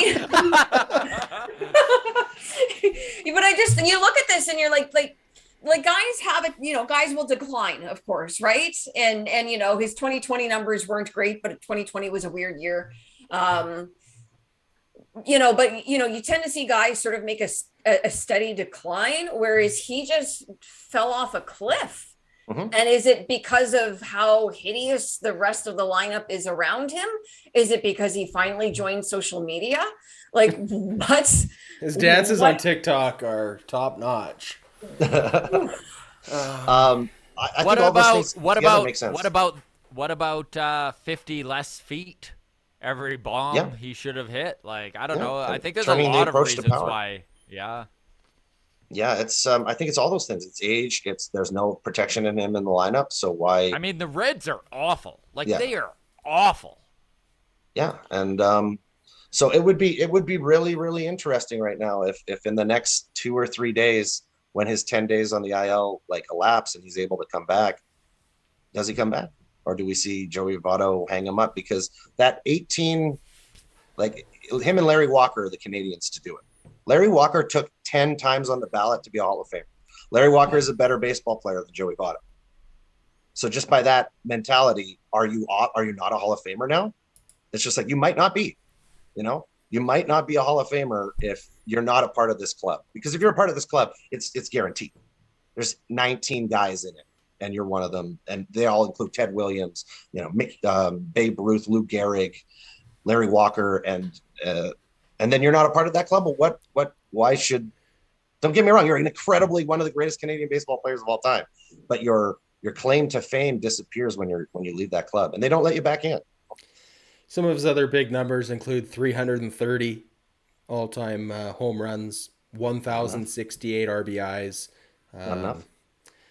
Yeah, those are good, not great numbers. That is definitely not Hall of Fame numbers in those two categories. Yeah, I mean, as much as this is a weird conspiracy talk to have, Joel, if I'm Joey Votto and I'm 38 years old, it'd be hard to get me off that couch and to come back to rejoin the Cincinnati Reds. Risk The money a lifetime is like, in the Hall of Fame to join a team who is, 3-25 right now? yeah, I think they actually got a 4th and 5th win. Yeah. Sorry, But, I didn't mean to drag the Reds that doesn't through the change mud. anything. That doesn't change anything. Thank you, Pittsburgh. Yeah. Yeah, they're on their way now. Yeah. No, I feel like he's got $40 million sitting there. That's the big reason to come back and make those $40 million. But at the same time, he's not somebody who's not going to have a job in baseball after his career is over. I think Votto would be a great commentator. I think he could be a great coach. Like, this is a guy, he's also, you know, Jen said he's building up his social media for what happens after baseball. And I think he's the type of guy that you would want in a booth somewhere and making still probably millions of dollars just to talk about baseball. Can you So it's imagine not him as a color commentator? It would be the best. Well, we Can He'd saw be you like like- Tony Romo. Look, It would be amazing. We got a taste of it when he was mic'd up at first base earlier in the season. I don't know if It's either amazing. caught that, but yeah, he would be a great color guy. Oh, he was bugging Ozzy Albies on at first base. It was amazing. It was just he's so happy. He's got that natural smile and charisma. So it's not like the you know, money is going to keep coming to him for the next 25 years in baseball. It won't be 40 million, but No. but you're right. He you know, he could be the color commentator or he could be a hitting coach. Like either direction, depending on what he wanted. This is also a guy with, as it stands today, career earnings of $218 million. Exactly. Sure. So Assuming like he he's escaped something. sure, right? But like this is not a guy who necessarily That'll buy you a needs- house in Etobicoke. There you go, right? So yeah, I mean, maybe he walks away. Maybe just go right up to the Reds booth, off the IL list. And I think I we're mean, finding there's out what the nothing Hall of Fame is on worth. Yeah. You know, this is That's good. there's Is it money on the much? table, money or the Hall of Fame. The options, the choice is right in front of him right now at this moment, and Yeah. he's making it. I think. Yeah, I mean, again, I don't know. look, if he was in the exact same position, not hitting so well, and on the precipice of losing out on a bust in the Hall of Fame or a plaque or whatever they got there, but he's playing for the Dodgers, the Yankees, the Blue Jays. Like, yeah, you could probably talk a guy into chasing a ring, right? Because that looks nice on Absolutely. the resume too. But the Reds, ooh, There's that's nothing tough. on that field to convince him to come back. Like, there's nothing on that field. The only reason for Joey Votto to get off the couch right now is that $40 million. Yeah. And we'll see how bad he wants it. Like, it is $40 million, but I mean, both Joel and Jen, you made a great point about, like, he'd be great in a booth. He's definitely got a job waiting for him outside or after his playing career in baseball if he wants it. And I mean, this Reds, like, why would you want to go out that way? With a team that could possibly lose the most games in MLB history? That's how you want your final year to be? Like, just playing with a bunch of AAA guys? Yuck. They've got an over 7 ERA for their starting pitching. Like, I know I feel like I'm piling on here right now, but it's god-awful. Like, what are they even doing? If I was a Reds fan, I would be doing what they're doing in Oakland. I don't even know why they're getting 7,000 people out a night in Cincinnati. What the hell? Nothing else to do in Cincinnati. Yeah, exactly. No, but it's this level of tanking is just gross. There's no other word for it. Yeah. Right. And it should not be allowed. I would be a proponent of a salary floor, to be completely honest. Because I think I don't think it's good for the game. I don't think it's, you want to grow the game. You want to, I get the, small market teams maybe have less money to work with. That's fine. But all of these owners are making profits. Every single one of them. They're all making money, profits. Right? There is profits there. So this just looks gross, feels gross. And I think it's shameful that it's allowed, to be quite frank. Especially considering baseball is a sport that is built around player development. The draft isn't even a sure thing like it is in the other three big sports, right? Like, if you look at the way the CBA has set up the lottery draft now, even if Cincinnati finishes dead last, which they're going to, they're already 15 games out of a playoff spot. It's May 8th.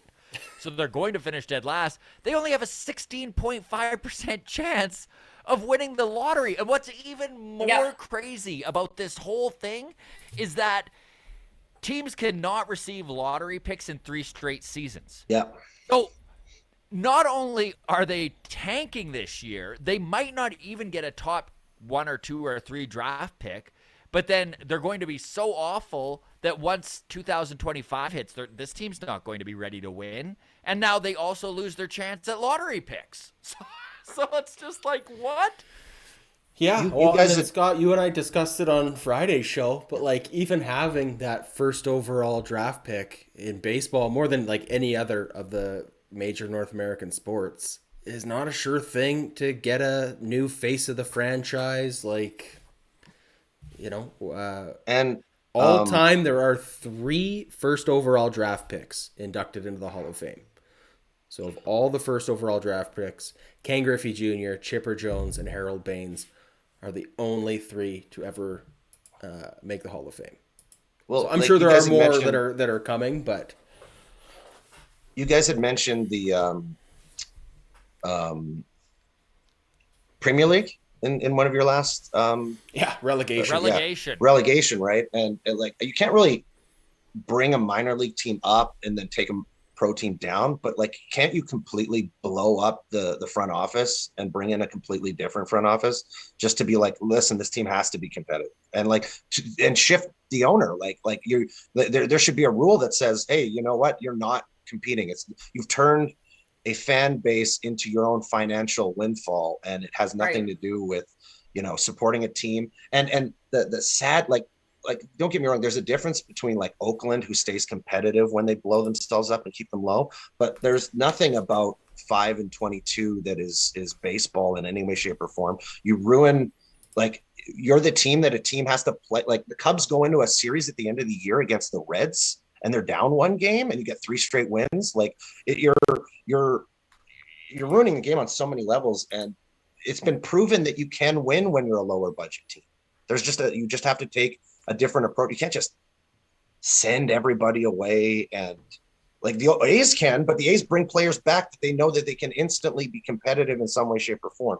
And this stuff with the Reds is it's the oldest franchise in baseball too, right? The Reds are the first Major League Baseball franchise. There. There's so much history, and there's so much history with the Rays or the A's, I should say. And everything you say is right there, Joel. But I really think it's insane after watching what the A's have done over the last 20 years, constantly letting their fan base down, constantly rebuilding whenever they get to the point where they're at the pinnacle of sport, right? Where they're on the verge of actually winning something. Yeah. And whose jersey do you buy? There shouldn't be another fan base out there that goes, oh, I wish I was an A's fan. That's crazy, right? It's true, yeah. And it's just like we get as much love out of the individual players as we do the team. When you're down, but you still love that one guy on your team, and he's there to cheer for. There hasn't been that in Oakland for 15 years. A guy who they tried to lock up Chapman for 10 years at 170 or something like 2 years ago, but how do you follow somebody? There's nobody to follow. There's nobody to put your hopes and dreams on for 10 years and watch them rise and fall. And there's none of that. So it's really bad as a fan. They're slightly more consistent with their players than a AAA team, which is wild. Yeah. Right? That's wild. So from our YouTube live chat here, Christopher says he's not buying into the tanking theory. He says individual players want to do well, if only for themselves. They're playing for their baseball lives and their next contract. It's like all professions. Who wants to stink? No, you want to stay employed. Sure, but when you're putting AAA players out there, they're doing the best they can, right? Like that's the problem. Is that it's the like, organization thing. It's Major League, right? That's what this is. You're not the movie Major League. Yeah. The movie Major League, right? The players are trying as hard as they can, but that's their level. That's what you get out of them at their best, right? Their best pitchers out of the California Penal League. Right? Like, it's definitely not the players that are tanking. It's the way the team has been constructed, right? And that's the gross part, is that it's deliberate, right? The deliberate, gutting of the team, and without looking. What is there to even look forward to there, right? So that's the thing. It wasn't even just money, right? Because the Reds completely stripped down a bunch of the players that they owed big money to. But also, they let go of like seasoned veterans like Tyler Barnhart, who wasn't costing them almost anything. Yeah. He was just Sonny like the Gray. heart and soul. Like honestly, it works me up watching what they did. Like as a fan absolutely. of the game, it's just so detrimental to baseball as a game, what they're doing right now. Well, and that's the worst part, like about owners. Like I understand, obviously, the business of baseball, you're there to make money, right? Clearly. But when you have owners who don't even like baseball, right? Because you can't do that to your team if you genuinely enjoy the sport, right? So you've got these very wealthy owners who are looking to squeeze every dime that they can out of it without one iota of a care about what is actually on that field, and just, it's, again, like I said, it's completely gross. And there are plenty of organizations out there that you can tell do love their teams. Like the Minnesota Twins is a great example, whether they're a good team or not, or you like what they're doing or not. They are trying to win every year. Like they're always trying to, yes, they're a small market team and they don't have the budget of a lot of these other things, but they're always making sneaky moves and doing certain stuff. And it doesn't always translate to wins on the field, but they're they're trying to win. Correa and Buxton, they signed like that wouldn't happen on those other teams. They wouldn't make those long-term signings, right? So they wouldn't take a stab in the dark at Carlos Correa. Again, whether any of this works out, at least the Twins are trying, right?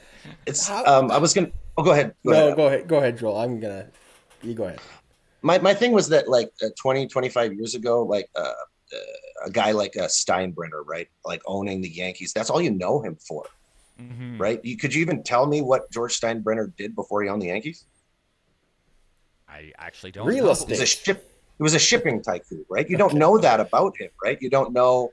He seemed like his job was to be the owner of the Yankees. As soon as it became, right? Like, I'm not saying he's the greatest owner, but at least you knew that he's sitting there. He goes, "We lost the game. Billy Martin's gone. Let's get somebody else." Like, he clearly cares. That's maybe caring too much, but like, I would rather have that, and I know my owner will do anything for us to win, as opposed to a guy who's like, "Oh, it's just a part of my portfolio." You know, well, I own this team, and it helped boost the bottom. Right at the start of this conversation, Jen mentioned the idea of a salary cap floor. We threw it out there during the off season, during this lockout negotiation. How badly do the players need to prioritize that next CBA? Because that does feel like the only way out of this. And it's not something the owners are going to want to do for themselves. Does it benefit the players enough to institute that? Because I envision a world where, like right now, with a luxury tax, the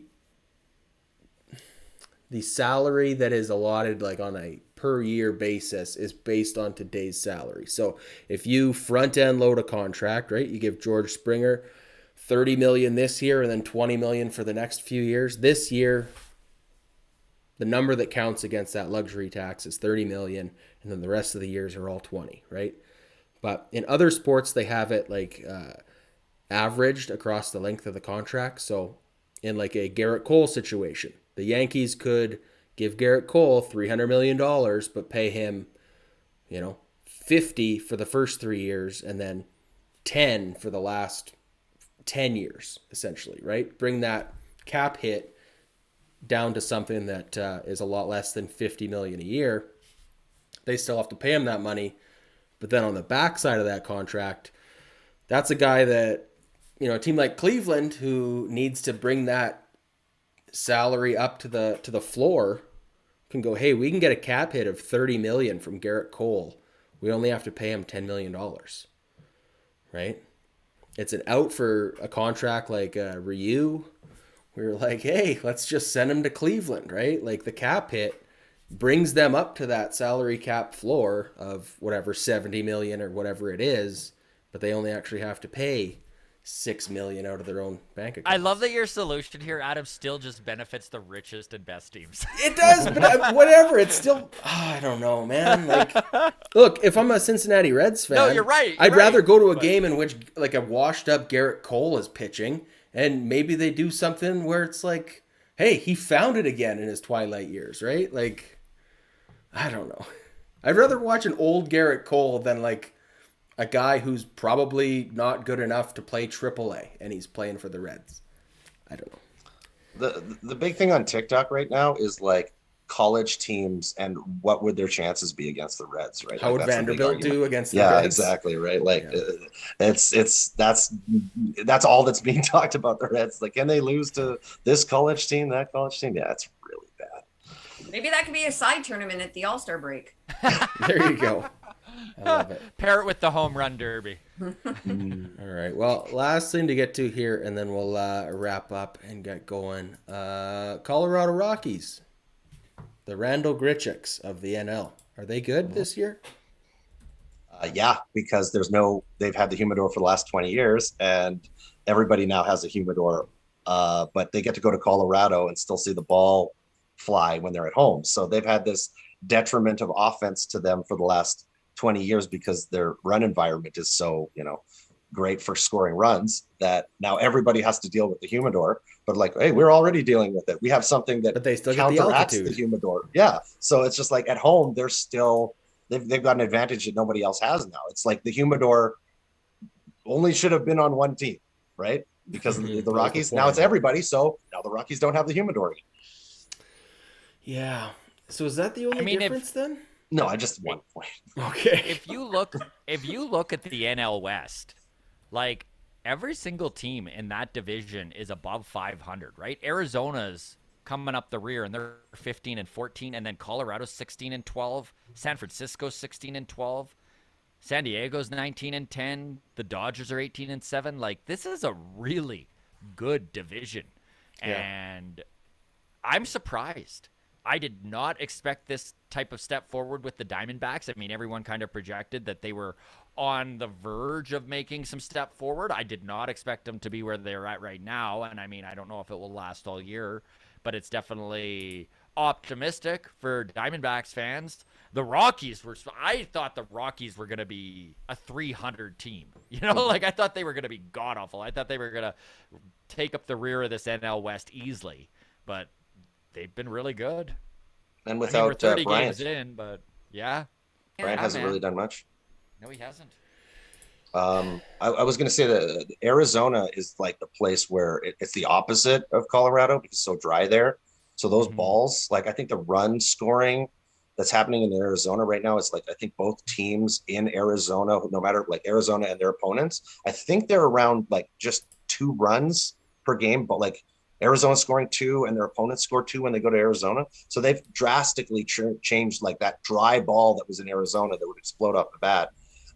It doesn't. It's same as everywhere else now. And that stadium is not, that's a big stadium. Go center field in that place is really, really tough. So one thing that I mean, as a Jays fan, we have to acknowledge the Randall Grichuk factor. Mr. April. Mr. April. Look, he's hitting 294 right now with an OPS over 800. 4 home runs, 16 RBIs. Yeah, Mr. Don't tell April. Tilapia. But I did see something interesting from this spring training that Randall Grichuk, for the first time in his career, is wearing glasses or contacts. He said he's had to acknowledge that his vision has been fading in recent years. Doesn't have 20/20 vision anymore. The glasses look super cool on Randall Grichuk. Do you think maybe that's enough of a difference to like maybe make this sustainable? Well, it was in Major League. Back to that. Right? There we go. There we go. All of a sudden he can see. I'm okay. Difference. So I wear contacts for distance, and when I don't have them in, like when I wake up in the morning and I don't have them in, and I go and I try and make coffee or something, it's like I'm trying to in my just woke up haze. I'm like, what's wrong, right? And then you realize, I can't actually see anything. But now I also, when I have the contacts in, now I need reading glasses. And I was really not wanting to go in that direction. But now that I have them, I'm like, oh my gosh, I didn't realize how bad my vision was getting. So if you're like, I've been rolling with 4 senses this whole time. Now I've got my 5th in, and it's great. Right. Like I've been reading things like this. Like my arms aren't long enough. No, but I mean, it's such a tremendous difference, right? So yeah, for a major league hitter who needs to be able to, know balls and strikes and whatnot, like clearly it would make a difference. So good for him. Good for him. They don't all look like fastballs now. Yeah. All these guys saying they could see the spin. I was like, what are you talking about? Now I'm seeing the spin of the ball. That white blur? No, to be fair, the ball's still head is seems. only... You don't hit with your ears? May 8th, so he's still it is still only May 8th, Jen. You're right about that. But, if that really does make a difference and he actually puts up a more consistent season, then good for him. Yeah, good for him. We had talked about earlier on about the Tapia and Grichuk trade, and I think one of the things was that Grichuk has the possibility to carry you when he's hot. Okay, and we saw a stint there where Teo was out, and that was pretty much what happened with kind of Springer being out last year. Was that Grichuk came in and he wasn't Springer by any stretch of the imagination, but there were certain games that he would carry you. He would hit a home run that nobody else could get to, and he'd hit it 450 feet. And, so that loss, I think, has been really, really bad. so far this year. Because if you take those games that Teo were out and you put in the production that Grichuk was putting up, like that's not much of a loss at all. Like your team is pretty much very, very similar to where it was. Yeah, I mean, this is the bed we've made, and we have to kind of lie in it that it is a feast or famine roster we've constructed, in which we have hopefully 9 guys who can all put this team on their back 10% of the time, right? You're going to have those Vladdy 3 home run games. You're going to have those George Springer 2 home run games where you win 2-1. You're going to have those Lourdes Gurriel 2 Grand Slam games, right? But the problem is right now we're hungry, Adam. We're hungry. Right now, yeah, nobody. Yeah, it's famine time, and we aren't able to put it all together, and it's tough. I do want to just end on this one last note, and then we'll get going here. The Boston Red Sox are a full game back of the Baltimore Orioles right now. Yep. That's cool. I'm just gonna. What a beautiful thing. Enjoy that. Are the Red Sox bad this year? I mean, they kind of surprised everybody last year. I don't think anybody expected them to be this bad, but yeah, they're not good. Yeah, they've got some real concerns on their hands there in Boston, right? That is Story still has yet to hit a home run. Yeah. At least for today. I don't know, he may have hit one today, but Story is today. $170 million. Here's a wild thought on that. The balls, Pete Alonso talks about the balls and dropping hitter value, right? Yeah. So you've got the Red Sox, you've got the Yankees, you even have the Blue Jays, right? Who have these big, huge stud hitters with contracts coming up, right? So you're an owner and you're like, yeah, deaden the balls so I can bring these guys back. I can bring these guys back at 20% their value. And for Boston, that's Devers and Bogarts, right? Those guys are up at the end of the year. This weird thing that came to my mind was that Bogarts did this 4D chess move and say, hey, bring in Trevor Story. He could, if I don't end up here, he'll be your backup. And I swear Xander knew exactly what he was doing. He's like, let's bring in this guy who will drop because of the balls getting heavier. He's going to look way worse than me. Yeah. And now Xander's hitting 340. And they're committed to Story as the only option to replace him. They can't go. And they're just sitting there being like, if Xander leaves and Trevor Story becomes our shortstop at a 220 batting average, which is what he puts up against righties when he's out of Coors Field, is about a 225 at 31 as his defense declines. That is a 4D chess move. Good job. That's a nice analysis there, Joel. It seems I was just like, what is this? But now when I look at it and seeing how Bogarts is just excelling and over there, that's who the guy who's going to replace me if I go next year. 220 in the shortstop spot. That's some leverage. For sure. It looks great for Bogarts. Yeah, absolutely. I love it. Absolutely. Okay, well, let's wrap things up there. We're approaching the 2-hour mark. Anyways, so thanks everybody who's watched this live on YouTube. Sorry we didn't get to as many of the comments and questions as we usually do today. If you're watching this Monday morning or beyond, please leave a comment and we'll get to it on the mailbag on Tuesday. Otherwise, everybody, it's nice to see you again. Jen, as always, you're always welcome. Hopefully we can see you again next week. Thank you. Yep. I think you will. All right. That's good. I will make sure that I don't say Happy Mother's Day to anybody on my way out the door today who I'm not for sure is a mother. Joel, bad tacos or not, you kept your Cal Ripken streak alive.